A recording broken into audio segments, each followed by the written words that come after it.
मध्य प्रदेश में आज एक लोकसभा और 3 विधानसभा उपचुनाव की सीटों पर मतदान हो चुका है।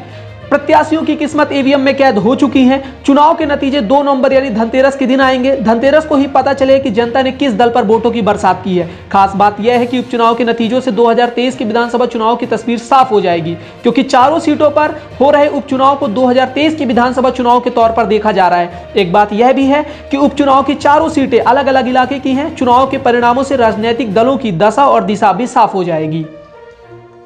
सबसे पहले हम बात करते हैं खंडवा लोकसभा की। खंडवा लोकसभा की सीट बीजेपी नेता और पूर्व बीजेपी प्रदेश अध्यक्ष नंदन कुमार सिंह चौहान के निधन के बाद खाली थी। खंडवा लोकसभा सीट महाराष्ट्र बॉर्डर से लगी हुई है। इस सीट पर आदिवासी वोटर सबसे ज्यादा हैं। खंडवा लोकसभा सीट में 8 विधानसभाएं आती हैं, यानी 8 विधानसभा की जनता 2023 के चुनाव की दशा तय करेगी। 2019 में यह सीट बीजेपी के पास थी, लेकिन अब 2 नवंबर को पता चलेगा कि खंडवा लोकसभा की सीट किसके खाते में जाती है।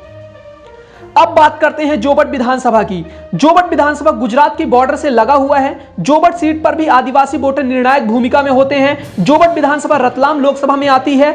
2018 में यह सीट कांग्रेस के पास थी। इस सीट पर कलावती भूरिया विधायक थी, लेकिन उनके निधन के बाद यह सीट खाली हो गई थी। लेकिन अब इस सीट पर भी हार जीत का फैसला आदिवासी वोटर करेंगे। मध्य प्रदेश की करीब 90 सीटों पर आदिवासी वोटर निर्णायक भूमिका में होते हैं और जोबट सीट इन्हीं में से एक है।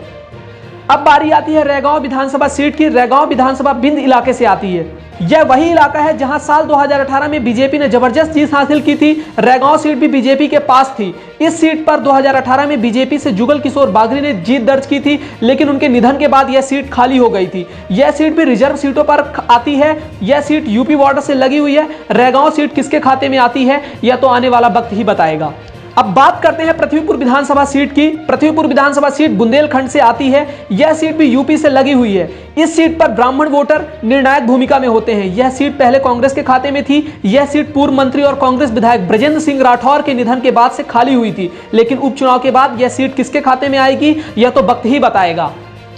लेकिन धनतेरस के दिन आने वाले चुनाव परिणामों से यह तय हो जाएगा कि कौन सा दल दिवाली धूमधाम से मनाएगा। इसके साथ ही यह भी तय हो जाएगा कि सरकार के कामकाज से जनता कितनी खुश है और 2023 के विधानसभा चुनाव में जनता किस दल को मौका देगी, यह भी तस्वीर साफ हो जाएगी।